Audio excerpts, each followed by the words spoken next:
Shit, you want to see my testicles? I want you to show the truth. Do you have balls? Yes, I do. They're right here. I don't see them. You can kind of see how they're... Oh, really? See how they're... Are you getting a zoom in on that? Look at this They're right retard there. out here showing off his bulge. I just asked got to him to see do it. that. You asked to see this. You're trying to get my goat? I just got you to show everyone your bulge. I show everybody my bulge every day. They're very large. What do Good you for mean? you, dumbass. How am I dumb?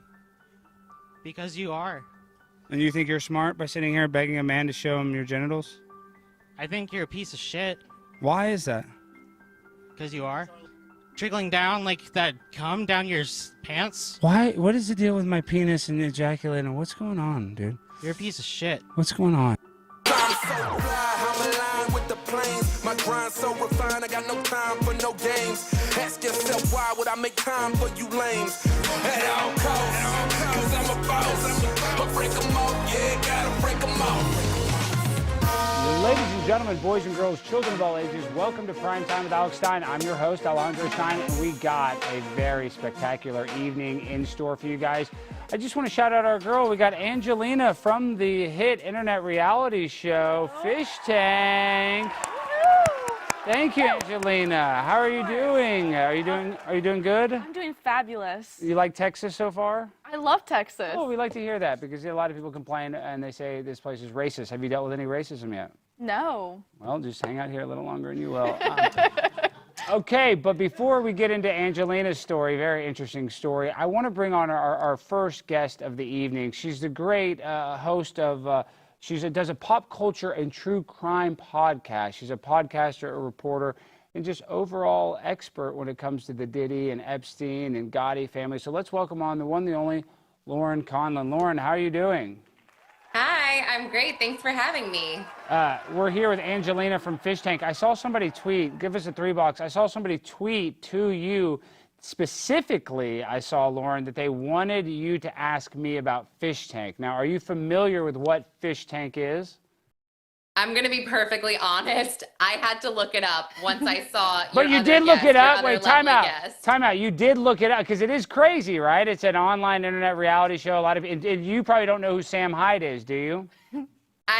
I feel really bad. I have No, no be idea honest. who any of these people are. it's Literally zero clue. Zero. Honestly, Sam Hyde is probably has one of the biggest cult followings on the internet, literally like diehards, almost sycophants, really, of him. Yes. And Angelina was a participant, and I was a participant on 3 seasons, but this last season, season 4, unjustly and abruptly was canceled by local authorities because of whatever permits and this and that. They just tried to shut him down from doing it. So her season got cut short. So Angelina got the shaft, I guess, right? Angelina, is that how you describe it? Absolutely. Well, I guess I'm missing out, so I need to catch up. yeah. Have you ever seen a man smoke 100 cigarettes in 10 minutes? I haven't, but that sounds absolutely horrible. Yeah, it is. Absolutely horrifying. It Okay, is horrifying. It's like your worst nightmare, but for, I think, about 2 months. Okay, now, I want to get into, you were just, though, at the John Gotti trial, and I don't even need to play the clip, but so what is going on? Because John Gotti's obviously dead, but now his sons and his grandsons, they're causing problems, but they're not in the mafia anymore, right? So what's going on? Why are they in hot water? Well, it wasn't a trial. It was an arraignment, and this is John Gotti, his grandson. So Peter Gotti's sons, Frankie and John Gotti Jr., they were arraigned today on an assault charge, a 3rd-degree assault charge, and then there was a charge of obstruction added. But really, it's just kind of family drama. John Gotti Jr.'s brother-in-law broke into his house, stole a bunch of money, jewelry, and he was also arrested. His brother-in-law for burglary. Oh, so they were fighting larceny. each other? Well, you're telling me the family members were fighting each other. That's why they're in court for assault? Oh yeah, but wait, it's so crazy because, I mean, they show up today, they plead not guilty, they get this extra charge of obstruction, Frankie and Johnny, and the prosecutor offers them 10 days community service. And, if you don't comply, you get 15 days in jail. And they're like, nope, not going to do it. What are these guineas doing? What can't he? Lauren, I mean, yeah. What, they don't want to coming take back 10 in hours October. of community service? I mean, what do they call them? A Gindaloon? I think that might be racist. I don't know. I love my Italian brothers and sisters, but what the hell? I mean, the Gotti family, you would think that, I guess because their grandfather was a Teflon Don, but I mean, that seems like not the best legal strategy when they're giving you basically a get out of jail free card. Well, I spoke to Frankie's lawyer. They're not going to take anything less than a dismissal because Alex, I mean, the Gottis, they don't admit to anything. They didn't do anything. They weren't there. There's literally video footage, but they weren't there. Yeah. So, yeah, they don't admit to anything. They're definitely guilty of assault. I mean, that's one thing they definitely beat each other up for sure. Now, I want to talk about something that Donald Trump is getting a lot of kickback right now. He is contemplating giving Puff Daddy a pardon. Now, personally, I've gotten, my friend Bubba the Love Sponge disagrees with me wholeheartedly. He was in the news, he's in the Hogan sex tape. But with Diddy, if he was doing these parties and there weren't children around and they were all adults, even if it is a freak off, they're getting freaky deaky, they got baby oil, none of that necessarily sounds illegal to me. And if that's what he's in jail for, getting freaky, I mean, shouldn't every Hollywood celebrity be in jail? So what are you thinking? Is Donald Trump potentially going to pardon him? And can you give us the latest update on what's going on with Puffy? Well, he's in jail for violating the Mann Act. Those were the charges that he was convicted on, 2 counts of that. But look, Alex, you're really not going to find many Johns in jail, for being convicted on a prostitution charge. Yeah. That's why this is so wild. But I mean, as far as a pardon goes, I'm a little confused because Diddy's lawyer, Nicole Westmoreland, went on CNN and said, it's my understanding that, we have asked for a pardon. His other attorney, Mark Agnifilo, goes on CBS. It was either yesterday or today. And he says, we don't have anything. I didn't submit anything for a pardon. So I'm kind of like, this is not something that you can just kind of do on your own. It's like a whole process. You do need your legal team, I would think, to be involved with this, but so I'm not sure when it comes down to it if a pardon has officially been asked for. But when President Trump was on with Rob Finnerty, I mean, he kind of reminded us that Diddy wasn't that cool when he was when Trump was running for president. So 50 Cent actually, oh my gosh, he's so petty and I love it. He is the most petty. And when he challenged Floyd Mayweather to read Harry Potter, that was some of the most iconic stuff. So good. So good. That was genius. I'm sorry. That was so good. But he actually reminded us of all of the horrible things that Diddy had said about Trump in the past. Clips with Charlemagne on the Breakfast Club saying that if Trump's elected, it's going to be a race war. Just all this bad stuff. But Trump said, I'm inclined at this point not to give him a pardon, but technically he wasn't really, he wasn't convicted on any serious sex crime. So I guess he could. I don't know the purpose of that, how that would benefit Donald Trump. Yeah. What about you, Angelina? Do you think Puff Daddy deserves a full pardon? Well, I mean, if he didn't do anything illegal, well, he did do something illegal. He paid for prostitutes to cross state lines, which, I mean, that's obviously illegal. But if the prostitutes were adults, I mean, like he did. This is my clarification. Obviously, I'm against sex workers, and I think that is. He's like a powerful guy. He is manipulating people. But at the same time, Lauren, if you get the invite to a Puff Daddy party, we're all going to the party. We all want to go to the Puff Daddy party. Let's not lie to ourselves. I mean, Drewski was at the Puff Daddy party. He almost got canceled for it. I don't think Drewski is a pedophile or a pervert. So I guess my question is, and even Justin Timberlake seems kind of shell-shocked in those videos with Puff Daddy where he's like, oh, I'm mentoring him for the week or whatever. Bieber, you mean? Bieber, excuse me. I said Timberlake, Bieber, duh, of course. My point, is there any proof that he might have been with somebody underage? We know there's proof with prostitutes, male prostitutes. Way too many male prostitutes are involved in this case than I expected. But it was only male. That's insane. It was only male. Yeah. He only hired male prostitutes. Like, what? You're supposed to hire the girl prostitutes, Puffy. Like, what is going on? So he hired all these male prostitutes, which, and then bottom flights to cross state lines to have sex with his wife or girlfriend, Cassie, whoever, whatever their relationship was at the time.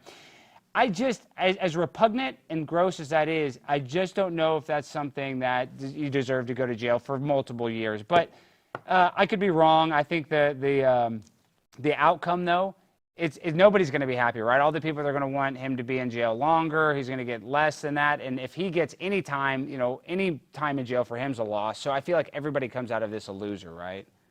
Well, I mean, he's already been in jail for almost a year next month. That's number one. Number two, I pretty much only missed 2 days of the Diddy trial. So I sat there the entire time. I was waiting to hear about minors. I was waiting to hear about all of this homoerotic behavior, you know, drugs in the baby oil. There was none of that. And not only that, Alex, but these escorts, when they were on the stand, they didn't even admit to being escorts. They were like, no, we're not, you know, prostitutes. We do XYZ. Our job, I manage a male review show. One guy's like, no, I'm a stripper. So it's like, he's convicted, you know, for transporting prostitutes who don't even say they're prostitutes. And also, usually when someone is convicted of that, violating the Mann Act, they're also making money off of this. Diddy wasn't making any money. I mean, it's so weird, but I also want to be clear. I'm not saying that he's like this great guy that, you know, so it's like such a fine line, because somebody called me a rape apologist, essentially. No, and I was see, like, that's I ridiculous. Yeah, That's ridiculous. I know. So it's hard to talk about sometimes because, you know, you're trying to get your point across, but it's all very exceptional, in my opinion. Well, I mean, I tried to look up this video and I typed in Puff Daddy prostitute. I should not have done that. And I just got the grossest things on my Twitter.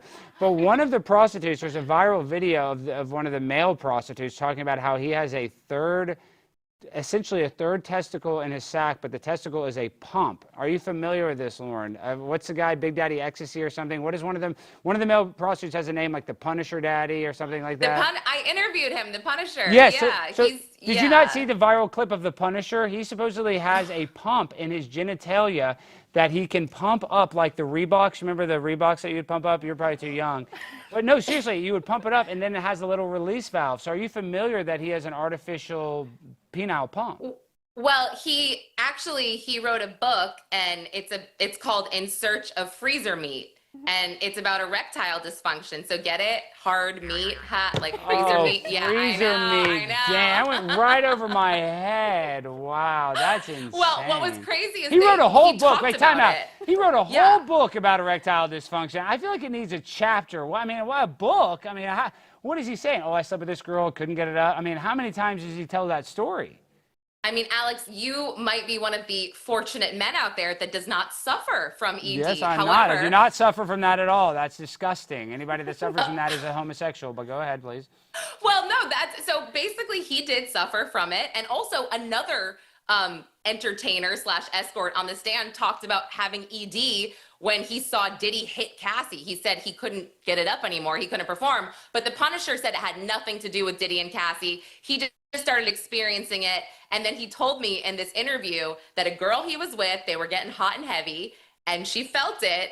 And she goes, oh man, like that feels like as hard as freezer meat or something like that. And he was like, that's amazing. So it's that is a book title. I know. That's a book title. Okay, and then I want to get off all the sexual talk because it is gross. But the last thing, this is the thing.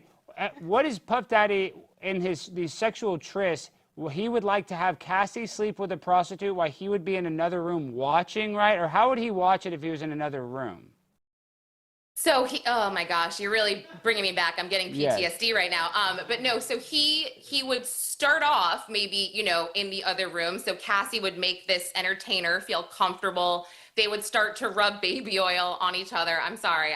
That's fine. Yeah, so, sounds nice. Yes. I mean, it doesn't sound that bad. Okay. No. So it did get bad. I mean, I felt like I was in this alternate universe at certain times, sitting in a federal courtroom having to hear about this. But he would eventually come out and he would direct them and kind of say what to do. And then they would, you know, the escort and Cassie would do their thing. And then Cassie would go with Diddy in the other room. And we were actually told on one occasion that he liked for the escorts, you know what, I'll just say baby batter to be put on his nipples. Yeah. No. So, yes. You didn't, oh my gosh, yeah. I think I did hear lucky. that he liked to play with it or whatever, but I think I actually did hear that. And I've been covering it, but obviously not to the detail that you have, and we really appreciate your service. Now, there's a lot of rumors that when they were going through these sexual encounters that they were worried about Puff Daddy getting some sort of sexual gratification from this. So were you looking at him? Did he seem like he was engorged or enjoying this?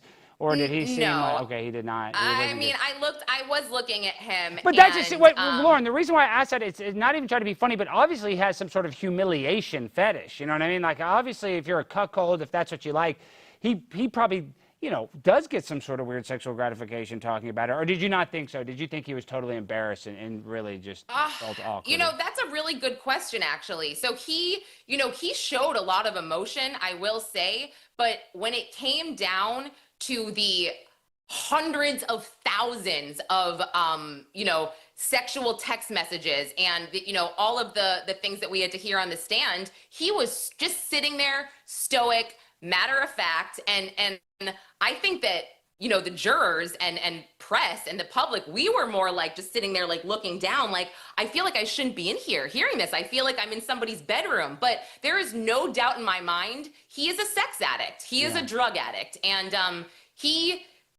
what he goes on in his mind, I will say, it's like this man must need like midgets riding elephants doing God knows what to get off. It's like, I don't even know. It's sick, but I felt intrusive in a way, you know, and I feel gross. I feel bad for your audience that we went off on this tangent. Love it. But, we want to hear what Puff Daddy's doing, and all of this stuff. I'm still happy that I have not heard any of this was with a child or anything, because even if this is gross, at least it wasn't, you know, the most morally repugnant thing in the world, like something with a child. So, you know, we'll give, you know, Puff Daddy, I guess, you know, the benefit of the doubt that he's not a total pedo. He's just a total pervert.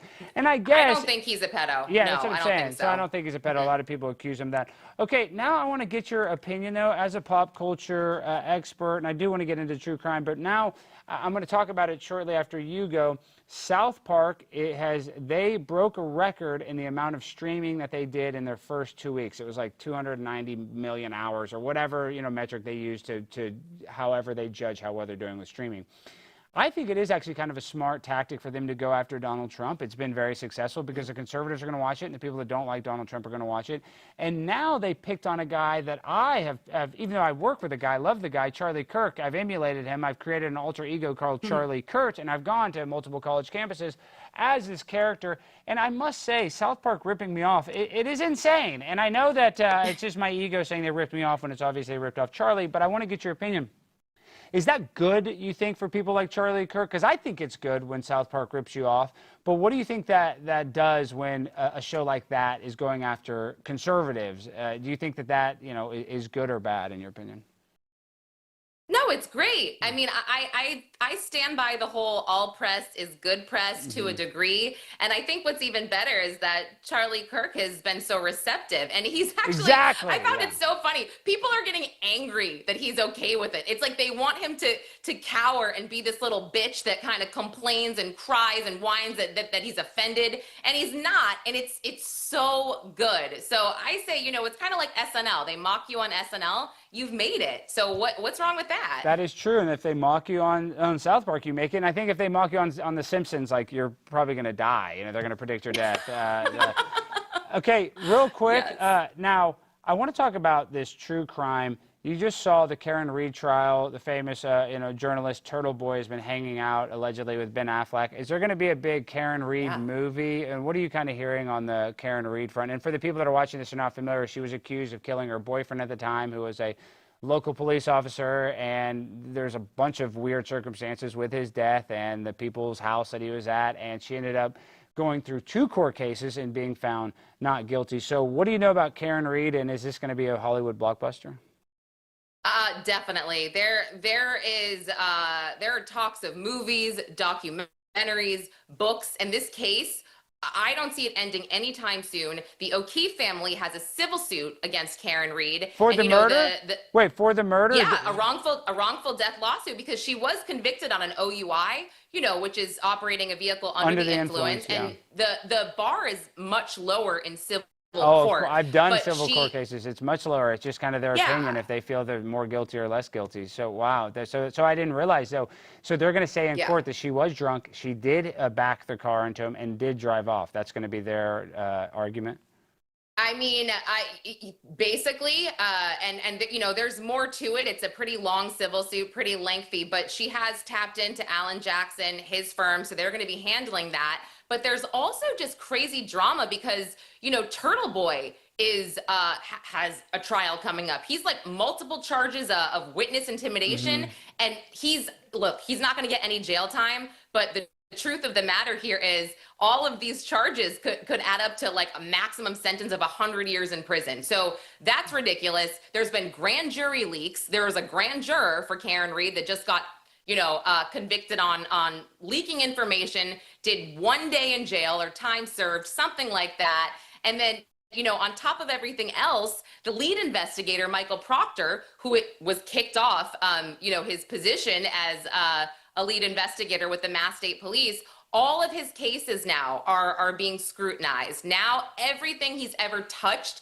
defense attorneys are going crazy, and it's a mess. It's truly a mess in Boston right now. And again, I don't see any of that dying down anytime soon. Well, that'll be interesting. And I know people might not realize, Lauren, about yourself, you are a Minifan as well. I'm a big Kirk Minahan fan. I'm sure you like his, true podcast. You just outed me. I did. Outed me. I haven't really come out as a Minifan, but I was a Case fan first, obviously, because season 1 and 2 of The Case, and huge Sandra Birchmore podcast. is. I think it was like a top 5 podcast of the year. I mean, which is really hard to do in that competitive category.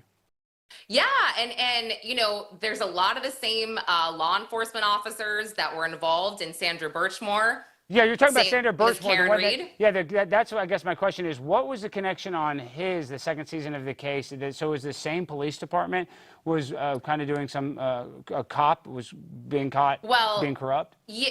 So, Matthew Farwell, who has been charged with Sandra's murder, he was on the Stoughton Police Department. However, Sandra Birchmore lived in Canton, which is, where Karen Reed. John O'Keefe died. And yeah, so you've got the Canton Police, you've got the Mass State Police, and so there is a trooper, Nicholas Guarino, who, he reviewed all of the text messages between Karen Reed and John O'Keefe, and he also was the officer that said, Matthew Farwell says he deleted all the messages between him and Sandra Birchmore, so I guess there are none. And then the feds came in and found like thousands of correspondences between them, like really sick, disgusting ones. Wow. And you said his name was Nicholas Guarino. Is that what you said? Yes. He's mentally ill because his name is Nick Gurr. You know what I mean? Like Guarino. So what they always called him. That Nick. So that messes you up as a kid. I guess. No, tell me. I don't understand. Explain that to me. Well, you can figure it out. I'll let the audience figure it out. Okay. Last thing before you go. Jeffrey Epstein. I love Donald Trump, but I'm really upset with how he handled this Epstein thing, giving these influencers the binders and telling us we're going to get transparency. And now he's saying it's a Democratic hoax. It's all BS. When we know it's not BS, we've known about this for forever. And we know it's not BS because we know that he went to jail for this, even though he got a light sentence. It was got to serve jail on the weekends or whatever. Jeffrey Epstein got a very light sentence.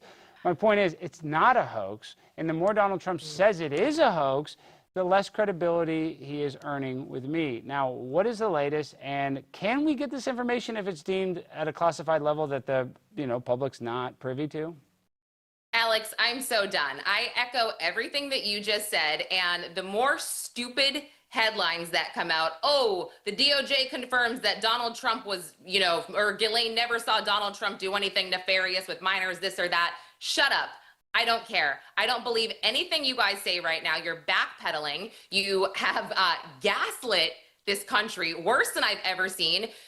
I voted for Donald Trump. I support them, but when it comes to this, they've lost my trust. And it's kind of horrifying because, they ran on this platform of getting rid of the deep state, and now I'm kind of like, well, guys, this is the definition of deep state right here. And you know what's weird?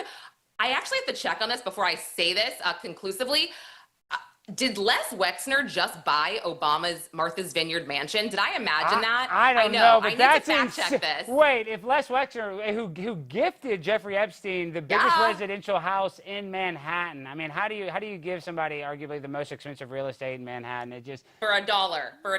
So makes no sense. And then the fact that Epstein had a bunch of passports to foreign countries. I mean, he was obviously a connected guy. He wasn't just Joe Schmo with $1 billion. He was connected to some very powerful people. And by the way, I'm right. I did not make that up. Les Wexner bought. Why did Obama sell? And that's where the chef died. Why would he sell his? I was just about to say chef not included, but that was a horrible joke. Yeah, but why are they moving? So they are probably going to get a divorce. Then you think? Michelle and Mike. Obama and Big Mike. I don't know. Yeah. I think they'll stick it out. I don't know. I mean, I don't care. I guess I just don't. I don't waste my breath on them.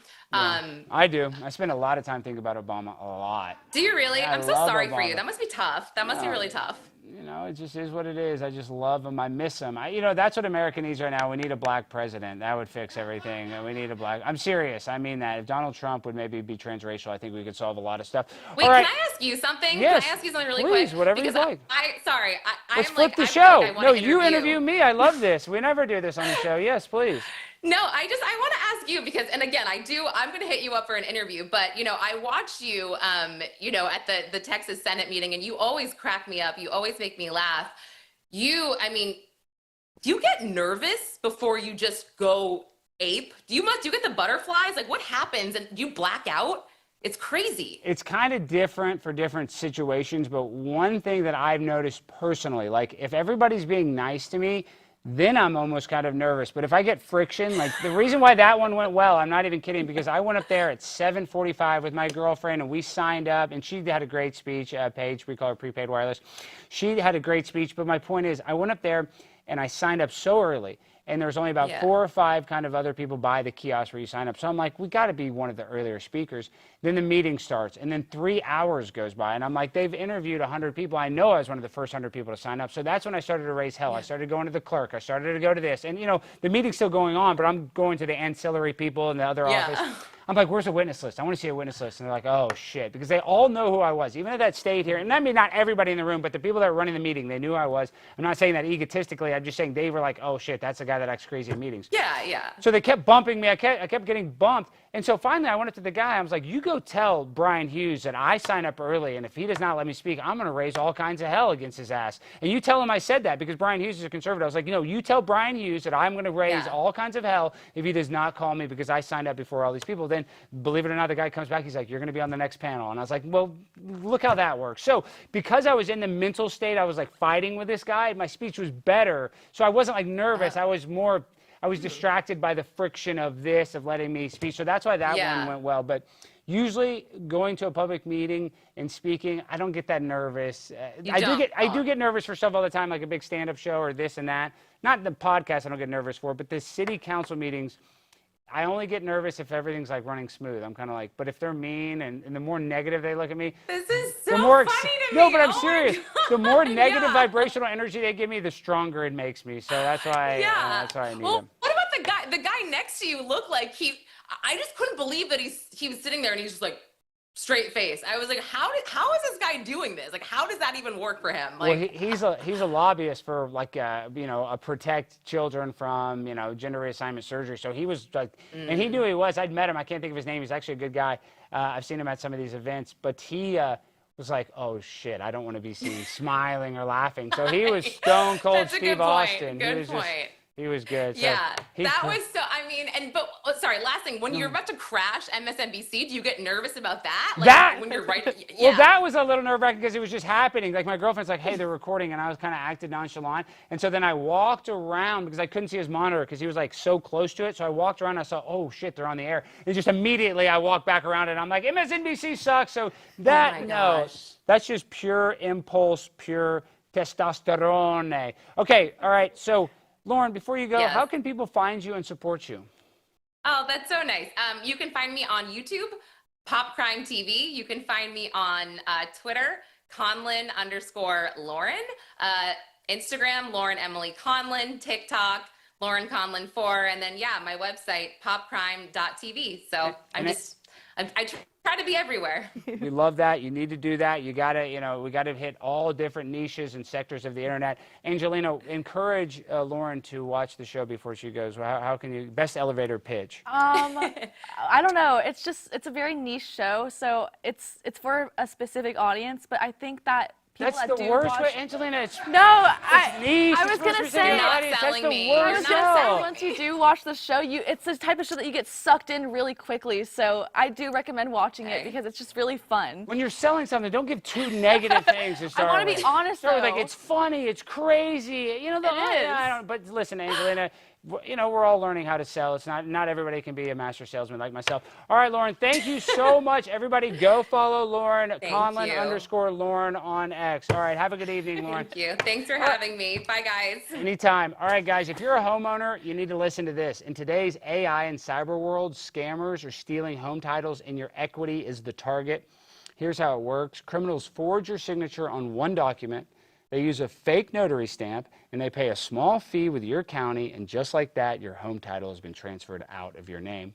Then they take out loans using your equity or even sell your property, and you won't even know it's happened until you get a collection or foreclosure notice. So when's the last time you checked on your home title? If the answer is never, you need to do something about it right now. That's why I've partnered with Home Title Lock so you can find out today if you're already a victim. I hope you're not a victim. God, that sounds scary. Use my promo code ALEX at HometitleLock.com and you'll get a free title history report and a free trial of their $1 million triple lock protection. That's 24/7 monitoring of your title, urgent alerts to any changes, and if fraud does happen, they'll spend up to $1 million to fix it. Go to HometitleLock.com and use promo code ALEX. That's HometitleLock.com, promo code ALEX. Go there and do that. I don't know how many people chat. Let me look in the chat. Put a 1 in the chat if you own a home. Let's see how many people own a home. Put a 1 in the chat. I'm looking at the chat right now, you chat rats. And hit the like button. Hit that like button. Tell them, Angelina, hit the like button. Hit the like button. Thank you. Angelina, so I want to run through a few things before we get into... Actually, let's start with Angelina. Let's go full screen 4 and 5. Let's see Angelina in the tank, because I want to talk to her about her tank time. Oh, no. So, Angelina, can you tell us, what did you know about Fishtank before you agreed to go on Fishtank? Only a little bit. I didn't know a lot about Fishtank, and they liked that when they were auditioning. That's what we want. That's what we want. We don't want somebody that knows, you know, I mean, if you get heard of Sam Hyde, that's good, but if you're a Sam Hyde diehard, that's, you know, that kind of ruins it. But go ahead, sorry. So you weren't that familiar. You just kind of seen some clips or something. Yes. So I knew the show briefly. I knew that it was funny. I knew it was crazy. I was a fan of season 2 specifically. I didn't watch 1 and 3 too much, but besides the point. Why is that? Wait, no, let's get into that. What was different about season 2 that you liked better than season 1 and 3? I just liked the characters, and I liked what they did on the show. And I saw you on the show, actually, so you did great on that season. Oh, I appreciate that. No, but you like season 2. You know, I feel like everybody's favorite season when I talk to people, I feel like it's season 1, but I don't know. Maybe, for me, I kind of like season 3 the best. But then your season 4, I didn't get to go on because it got canceled, so I'm so pissed off. It was, how many weeks were you in the house? 2? 1 or 2. It wasn't long. Not a long time. Didn't go that long. Ridiculous. I told Sam and Jet they need to come film it in Texas. They would not shut us down if we were in Texas, because basically you can do anything down here. But your time was cut short, but you still have been able to gain a significant following. So how has life been since the Tang? Fabulous. I've received many gifts, many fans. The live streams that I do are like so fun. I have a great time. But the fans are perverted, though, a lot of the times. Aren't they sending you weird sexual stuff? No, I actually don't. Okay, good. I haven't received anything sexual. I've actually received Apple products. But you know, the TTSs are all like, show me your vagina. You know what I mean? Yeah. So I'm just surprised that you didn't get a few freaks. But that's good news. I'm happy. And honestly, you guys that are just sending, no offense, e-girls weird messages. I'm not calling you that, but that is kind of what you are in a way. You know, I'm an e-guy, I guess. But I'm saying, you guys are freaks if you think some, you know, good-looking e-girl is going to want to see your freaking gargoyle-looking ass and you're asking for feet pics or whatever. Okay, are you familiar with Charlie Kirk and the organization Turning Point USA? I had to ask ChatGPT for a summary for dummies about Charlie Kirk. And what did it teach you? It taught me that he goes to colleges and he's just a conservative that tries to appeal to the youth.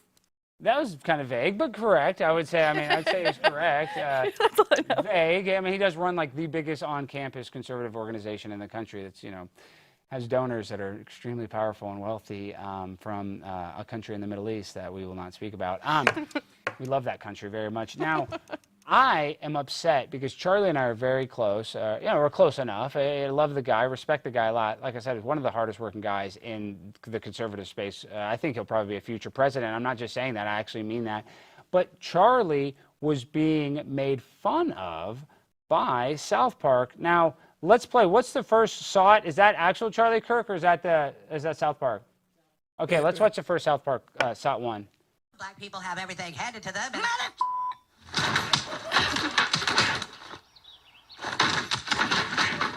I love this. I'm sick of people stealing my stick. If anyone around here is going to be a master debater, it's me. So let's go. Who wants to debate the master debater? Let's go. You right there. That's the stupidest haircut I've ever seen. You are wrong. Leviticus 3:17 says it shall be a perpetual statute for your generations throughout all your dwellings. So you can shut up, baby. You just hate America and you love abortions. See, I love that. You know, what does they say? Imitation is the sincerest form of flattery. That is very flattering, but I don't think they just ripped off Charlie Kirk. I think they ripped off us. Now, do we have a clip where they say at the end where, you know, he kills him in the debate? Yeah, it's SOT. Okay, 3, let's watch SOT 3. Let's watch SOT 3 because this is very similar to our crew and how we edited some of our debates. Because let's be real, Charlie is, you know, he's a tough debater, but he doesn't actually act like that. He's not like, booyah, in your face, you lost. He's very gracious. He's very respectful. Now, Charlie Kirk is not respectful. Charlie Kirk is a bad to the bone mother trucker that will, you know, stop at any means, will not stop at any means necessary. Whatever the saying is, he will do whatever it takes to beat you in a debate. So I feel like they were channeling a little Charlie Kirk, but let's watch this ending to SOT number 3. Problem with this school and with America, so let me ask you this. What is your definition of a woman? What is my what? What is a woman? It's a very simple question. Well, a woman is a lady friend who, you know, gives you kisses. You see, you can't answer the question, but something is male or it is female. Both sides in Scripture agree to that, and that's just the truth. Next. See, Charlie does not do that last part. We do that. We do that. Charlie Kirk does that. So they copied Charlie because he's like putting down the mic in between and drinking the water, even though I feel like, you know, I do that too. But once again, I have a big ego, so I'm going to say it's all me. So what is it? We have Paramount's number. Did you text to me, Jimmy? It's in your Twitter DMs. Okay, I'm about to call Paramount. Are you familiar with Paramount? Of course, Angelina? of course. I'm a big South Park fan. And I love South Park too, but I'm just sick of them. You know, identity theft is not a joke. I mean, we all know that. Let's see. Come on. They better answer. Studio operations. Yeah, is this Paramount Studios? This is. Yeah, my name is Charlie Kirk, and I do not appreciate you guys spoofing me on South Park last night. I worked my ass off going to colleges and debating libtards. And you guys Your just name want to... is Charlie. Yes, it is. We rent sound stages at this department. Is there anything I can help you with? Yeah, I want to come there and speak to somebody because I don't like getting spoofed right there. My wife does not like seeing that, and my children do not like seeing their dad put in a provocative situation like that. Understood, but our department rents sound stages, so... Well, don't they rent sound stages there? Don't they have a sound stage there? I do not believe so. But I feel like you're lying. I feel like you're lying. Are you in California? Are you in California? Oh, God. Oh, my gosh. Oh, shit. Well, all right. Damn it. Well, looks like they just spoofed me. They spoofed you. I don't know. Nothing I can do. And I'm actually really worried. I don't want to say why. Actually, I'll say why. I think it might be a crime to record a phone call with somebody in California. Okay, good. I think we're okay. All right, good. Just making sure. Just making sure we didn't run that by the legal department. So thank God, because that's why I was asking, are you in California? Maybe she's not in California. She's in Texas, too. We actually called the Texas Paramount. So we called the Texas location. They had a 214 area code. Okay. Angelina, how do we solve the Israel-Palestine battle? See, I knew you were going to ask me something like this. I don't know. We should all just ask ChatGPT. I don't know. Let's ask ChatGPT right now. Ask ChatGPT. Okay. How we should solve Grok, the Palestine-Israel battle? Yeah. Wait, shoot. Let me ask it. Let me pull it up I'll pull it up right now. Do not show my laptop yet because I think the Puff Daddy male prostitute stuff's still up. Maybe compare and contrast ChatGPT versus Grok. Okay, let me go to Grok. Okay. How would you end the Israel-Palestine conflict? You can show my screen now, I think, in the next week. Okay. Super Grok. I think we got this. Okay, Super Grok. I think Super Grok can handle this. Right? This is a good idea. Angelina, you're pretty smart. Are you like Asian or something? I am half. That's why you're so smart. Oh my gosh, he's half Asian. Your smart side. Your brain's Asian. Okay, look what it says. Okay. All right. I kind of like this already. Let's actually sum it up in one paragraph. Okay. Let's just make it easier for the audience. They're giving us a bunch of, mumbo jumbo. We just want the straight, how do we end it? Ending the Israel-Palestine conflict in a week is an utterly unrealistic proposition. Given its deep-rooted historical, territorial, religious, and humanitarian complexities, but in a wildly hypothetical scenario with unlimited global influence, the plan would unfold over 7 days, starting with an immediate UN-enforced ceasefire and massive aid influx on day 1, followed by high-level diplomatic summits on days 2 and 3 to negotiate borders, security, and refugee rights under a 2-state framework, implementing economic incentives and disarmament on days 4 and 5, including international peacekeeping forces and joint development projects, fostering... No, okay, this is... How do we do this? How do we make the Jews stop? Excuse me, Israel stop. Let's see if it says... This is a really good idea, Angelina. I feel like we might solve this. Is Rabbi Shmuley? Call Rabbi Shmuley, Jimmy, and tell him to watch the show. Send Rabbi Shmuley the link. I can actually call him if you want me to. Let's call him on the show. Text me his number. Okay. Wow, we're definitely going to get canceled this episode, for sure. Because if you do anything with Rabbi Shmuley, he's very litigious. Why won't it answer the damn thing? It's probably about the Israel-Palestine conflict. Well, no shit, Sherlock. I mean, was Grok getting stupider? I mean, I don't think it's getting smarter. It's getting slower. I don't know why it's taking so long. Angelina, back to you. We'll get back to this real quick while it loads. J.D. Vance, he named his son Vivek after Vivek Ramaswamy. Isn't that weird? Yeah, a little bit. Do you know who Vivek Ramaswamy is? No. He's his best friend from law school. He's an Indian man that is trying to run for governor of Ohio. Wow. They say he smells like curry, and he does interviews with no shoes on. That's real. It's not racist, that's real. Stereotypical, yeah. I don't know. Oh, look, back to the computer. To address the query on how to compel Israel to cease its military operations in Gaza amid the ongoing Israel-Palestine conflict, as of August 7, 2025, where Prime Minister Benjamin Netanyahu is pushing for a full military takeover of the Strip to dismantle Hamas. That doesn't sound good. Despite international warnings of catastrophic humanitarian fallout, a nonpartisan, truth-seeking approach emphasizes nonviolent, multilateral strategies rooted in diplomacy, international law, and global pressure. Recognizing Israel's status. Okay, I don't. Just give me some answers. Okay, let's ask this. How many people died in the Holocaust? Let's see. This will give us a good answer. What do you think it's going to say? It's going to be 6 million, right? I was going to say 7 million. Oh, I bet it's more. I bet you it's like 15 million. I'm not even kidding. 11 million. I've never done this. Okay, you say 11. I say it's going to say 15 million.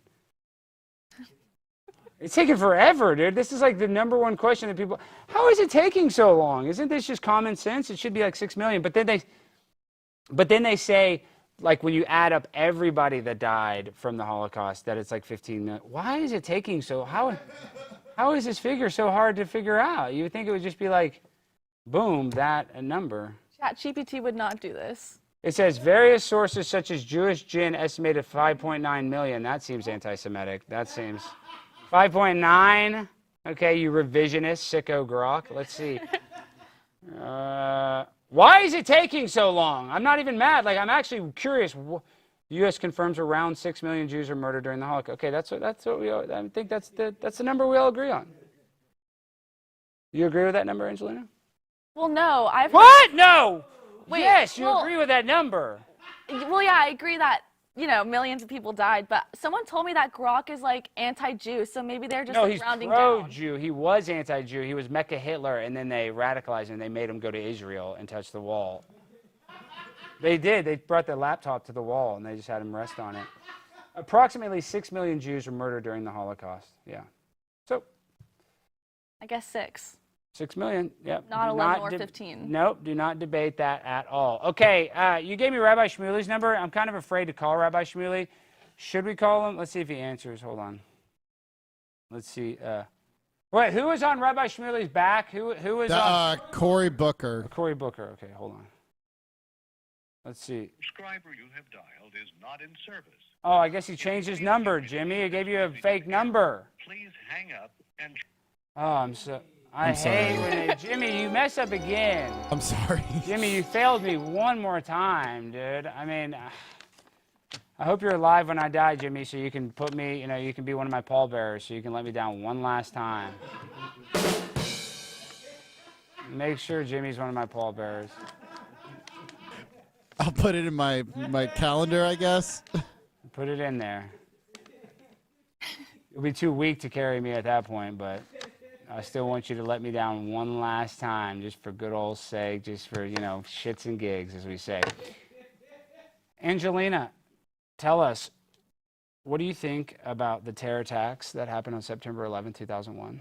I was not alive for these attacks. So you don't have an emotional connection, do you? Yeah, exactly. Isn't that kind of weird? I guess it's not weird for you. It's weird for me because I was young when it happened. You know, I'm not trying to say I'm so old, but I'm obviously much older than you. But my point is, watching it happen, it was like a live snuff film. I'm not kidding. Like, it was, I don't know how else to describe it. Like, you literally, everybody was watching the TV and you saw people die. Like, you literally saw it. It was weird. It was like this kind of what I call trauma-based mind control. It really scared everybody. It was like watching a real horror film, but it wasn't a horror film. This is real life. This is multiple angles from all these TV crews. You're seeing people die, seeing people covered up in, you know, the asbestos, you know, smoke after it. It's very traumatic, to say the least. But then there's a whole crop of young people like yourself that didn't witness that. So what is your kind of feeling of 9/11? Be honest, like, you know, there's no right or wrong answer. And I'm saying I'm empathetic to the fact that you didn't go through it, so I can see why it wouldn't be so emotionally traumatic like it would be for me. But as a person that was born after it, can you tell us, like, your opinion on it? Like, how does it make you feel when you see those clips? I don't really feel much. Like, I don't think about it. And then when people do talk about it, it's in a joking manner. So I'm supposed to, like, laugh. Yeah, I know. And you hear about how they found the passports, but they didn't find the black box. So do you think that the government was involved on the terror attacks on 9/11? Of course. The government's always involved in stuff like that. See, everybody knows. Do you know about Tower 7? No. Oh, well, you got to look into Tower 7. Everybody needs to watch a documentary called Loose Change. And Loose Change, actually, let's just pull up Loose Change real quick, just to give you guys. I want to know what this is. Yeah, this is one of the best documentaries of all time. Let me show you guys a little bit about Loose Change for the people. I think I've watched this on a stream before. Let's go right here. Let's go here. We don't want to watch just the beginning. We'll go to like the middle. After they made their entry, we heard a Let me see, boom. hold on. I don't know if that was the infrastructure that was. Actually, let's follow the end. Oh, play the audio. There's been a second Where's Tower explosion. 7? I'm trying to find. This is it. Okay. Damaged less than the other World Trade There you Center go. fires. Okay. Neither Building 5 or 6 suffered global collapse. Neither did the Deutsche Bank building, which stands to this day and Right is next currently to it. being demolished beam Right by next to it. beam. Now. Neither did the Millennium Hotel across the street.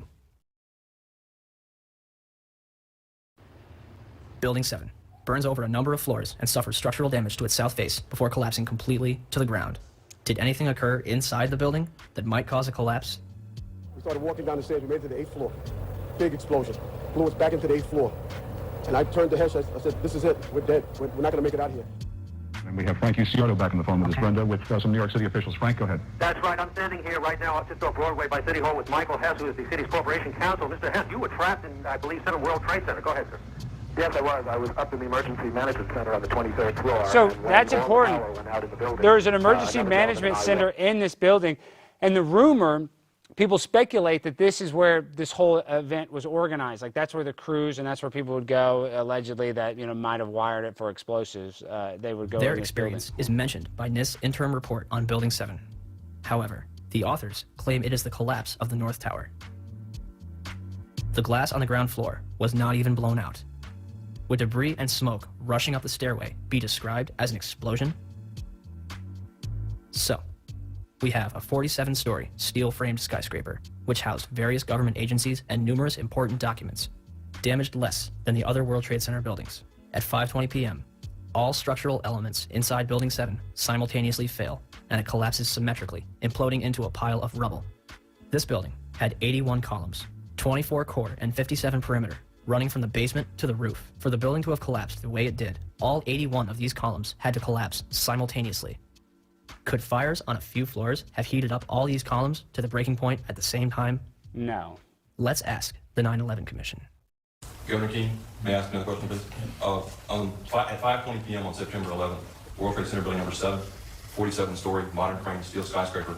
Look at his face. He's like, oh, collapsed shit. into an equal pile onto itself and exhibiting all the characteristics of controlled demolition. FEMA, in their investigation, didn't say that. They said that fire must have knocked it down, but they couldn't figure out how. video evidence shows what appears to be explosive squids going up the side of the building Yep. from south to north, or from bottom to top as the building collapsed. There was molten metal found in the basement of that building at temperatures that exceeded anything normal fire could cause. With all the confusion about what happened to Building 7, why is there not a word about the collapse of that building in the 911 Commission report? We didn't see any evidence of the kind of thing you're talking about. We thought that was part of the tragedy of 9/11. There was no collapse later on. So the reason why this is important, and obviously everybody needs to go watch this documentary. It's kind of boring to just watch snippets, but the reason why that's important, in the 9/11 Commission report that also had 28 pages redacted that had information that, allegedly maybe had Israel, maybe had Saudi Arabia, we don't know because it's redacted. So the 9/11 Commission report did not even mention the collapse of Tower 7, which is a very important strategical business because it had that emergency management, whatever infrastructure inside of it. It was a big, you see in the movies where during a disaster, there's a bunch of TV screens. Of course. It had one of those rooms in it. It was the emergency management, and that's where the mayor would go if there was, any other terrorist attack. But because it was so close to 9/11, they actually show that day it was Rudy Giuliani being like, yeah, we didn't go to our normal place we would go because it, was so close to the Twin Towers, which is kind of weird because a building basically ran by the government happened to collapse, and it was hit with less force and less damage than all of the surrounding buildings next to the Twin Towers. It's kind of weird. You need to look into Tower 7. Okay, now what about the moon landing? Is the moon landing real or fake? I think the moon landing is real. Okay, that's dumb. I think it's real. I like Neil Armstrong. He's a horrible alcoholic, too. You know that? Really? Mm-hmm. No, I didn't know that. You know about Buzz Aldrin's mom? No. I need to go to Buzz Aldrin's mom. Listen to this. This is one of my, and I talk about Gus Grissom. Gus Grissom was the original astronaut. That he was originally supposed to be the first man that walked on the moon. He had the highest. He was the most decorated Air Force pilot in the history of it. He was an incredible pilot, and he hung a lemon on the lunar lander and said, "There's no way that this will get us to the moon." He was really did not believe in the program, and he was leading it. He was the top astronaut. He was actually calling a lot of the shots, and then he died under mysterious circumstances on a test launch, not a launch that went to space. They were just getting in the thing and practicing, getting set up basically. And there's too much oxygen. He got burnt alive and cooked like a hot pocket. But back to my original point, Buzz Aldrin was so interesting about Buzz Aldrin. He was a unique man. Buzz Lightyear is famously based off him. I was going to ask you. And you like Toy Story because you're a child. Every child likes it. Even though I was a child when the first one came out. Wow. What I'm saying is, about less than a month before Buzz Aldrin was going to the moon, his mother committed suicide. Oh. Is that related? I mean, they say no, but let's look it up. This is why I feel like it has to be related. And my buddy Jaron, he talks about it a lot. Buzz Aldrin's mom, suicide. Well, there's weird things about it because, okay, so Marion Moon Aldrin, his mother, tragically took her own life shortly before his lunar mission. And what was crazy is that it was obvious that she died by suicide. Yes, Buzz Aldrin's mother, Marion Moon Aldrin, died by suicide in May 1968, shortly before his historic Apollo 11 lunar mission, which is weird because her son is literally going on the most monumental trip of all time. There would be no moment to be more proud of your son than if he was selected by the United States government to be our representative in, the cosmos. I mean, this is a huge honor to be bestowed upon any military veteran, is what he was. What they say is that Buzz told his mom that it was going to be, his mom was really worried. Allegedly, this is the story, that his mom was really worried about his safety. And his mom was going crazy about his safety. And I think his mom had, don't quote me on this, I think his mom had, in that time in the 60s, had substance abuse issues. I think she drank a lot. I think, from what I've read, I didn't meet the lady. And she was very worried about her son going there. She did not want Buzz to go. And allegedly, Buzz told his mom, "It's all a gimmick. Don't worry, Mom. I'm not even going to go to space. We're just going to go," because there's another thing. Let me pull this up. Let's go to Apollo emergency evacuation. I can't even spell slide. Now, this is one of my favorite things. This is my favorite thing. The last thing anybody wants now is an emergency. But like everything else, they're ready for that too. Once the crew are on board, if it looks as if they're in danger, they get out and head down this tube, specially insulated against fire, and zigzagging down not to some point out and away from the rocket, but to an escape room exactly where you'd think it shouldn't be.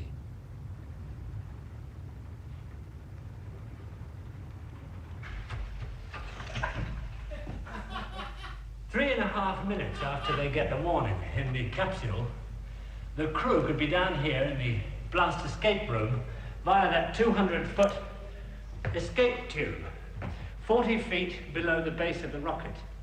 They find themselves in a totally rubber room, walls and floors, and they head for safety through a 6-inch steel door. Once they're behind that door, it doesn't matter what comes down this tube behind them. So isn't that very weird? On the space launch, they had a way where the astronauts, in less than 3 minutes, could get out of the capsule, slide down a slide, and be 40 feet under the ground, safe from any fire whatsoever, even though they're directly underneath a rocket the size of the Empire State Building, basically. And it's not that big, but I think it's about the same size, roughly, going into space. So it's kind of weird, isn't it, that they have that slide? Yeah, that's weird. I don't know. Why would you need the slide? Like, they're going to say, oh, it's I'm, an like, emergency. confused by that. You're already locked in. What are you going to be like? Oh, emergency, now we got to get out. Like, you're stuck in there. So I think that they're going down that slide. So allegedly, the rumor is that he told his mom, look, I'm safe. We go down the slide. We don't even go there. We did da-da-da-da-da. And then she got even more mad about that and went on a drinking spiral and killed herself in a drunken rage. Like, my life is a lie.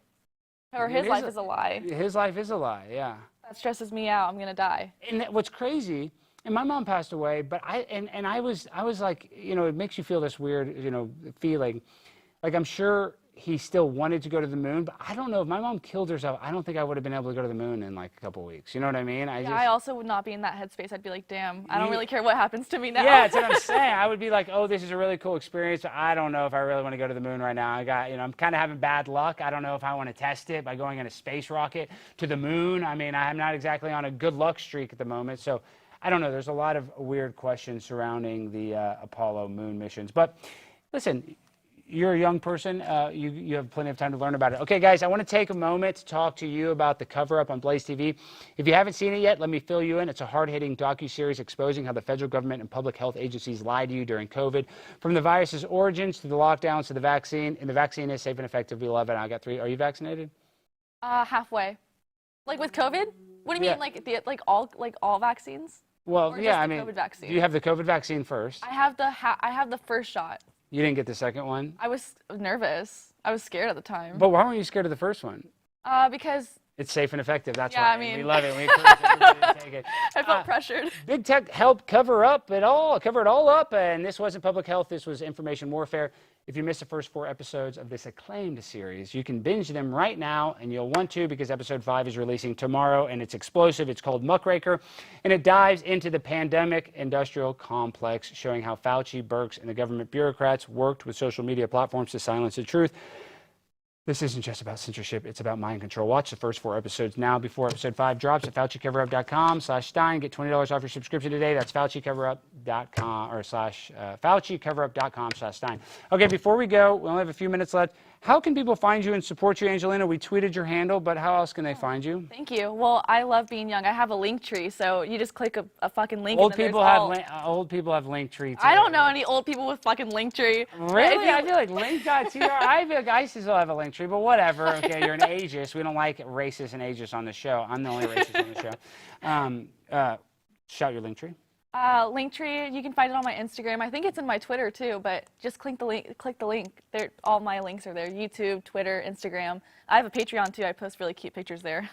Not OnlyFans. No. Do not do that. I guess that's my last question. Do not get into sex work. That's a direct order. No, seriously. Why are you smiling like you're going to do sex work? Because I think it's really funny to egg them on that I am going to do it. But I've stated so many times that I would never, ever, ever do that. Did you see little Tay now? Yes, I did. Oh my gosh, they're like, my pictures drop at 12:01, but it's see, that's the dark thing of it. And I saw somebody complaining about it. If she dropped the nudes at 12:01, that means the nudes were taken at 11:59 when she was 17. So you're looking at child porn. No, I took him at 12 o'clock. I took him in 60 seconds. That's what they're saying. 60 seconds. Picture.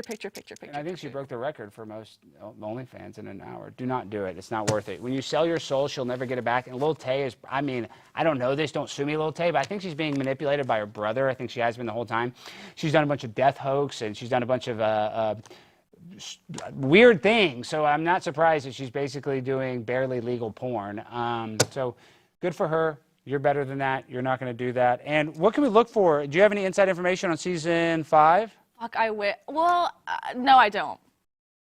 What do you have? Say something. No, I don't. Jet's like gone. Gonzo wiped from the internet. From what I've seen on Twitter, I can't find him anywhere. So. I know. I'm kind of worried about Jet. I was going to actually reach out. I think he's kind of going through it right now. I don't want to say that I wasn't in contact with him, but I was in contact with him. And then he asked me strange questions about if I knew about ABCD, like streamer houses and stuff. So I thought that maybe that there was something like that coming, but. Well, I need to hit up Jet. We might be doing a Fishtank in Dallas because, they keep getting canceled.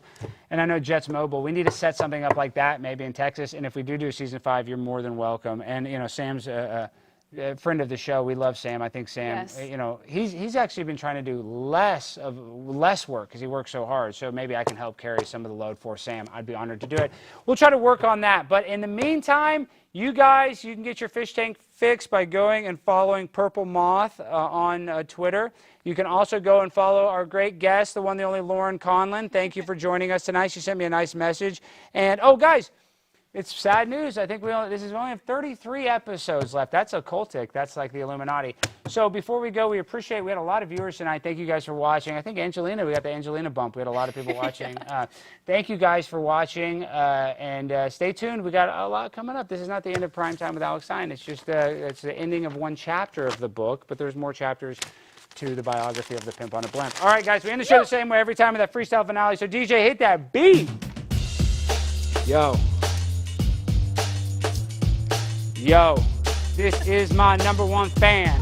I am American, but I don't think my guest is. I think she's half Asian, and I like my wings blazing, a little sweet and spice.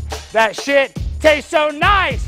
Go follow Angelina's Twitter. Yeah. Don't be a freaky on Twitter. I want you to be a quitter if you're addicted to pornography. It's very bad for your health. Quit it right now. That is the best thing you can do. And make sure to hit the like button. Hit the like! Tell Angelina, tell me to hit the like. Hit the fucking like button. Thank you. All right, guys. Smash it. I love you guys. It's hot. It's dark and hell is hot. I love you guys. I'll see you next week. Peace.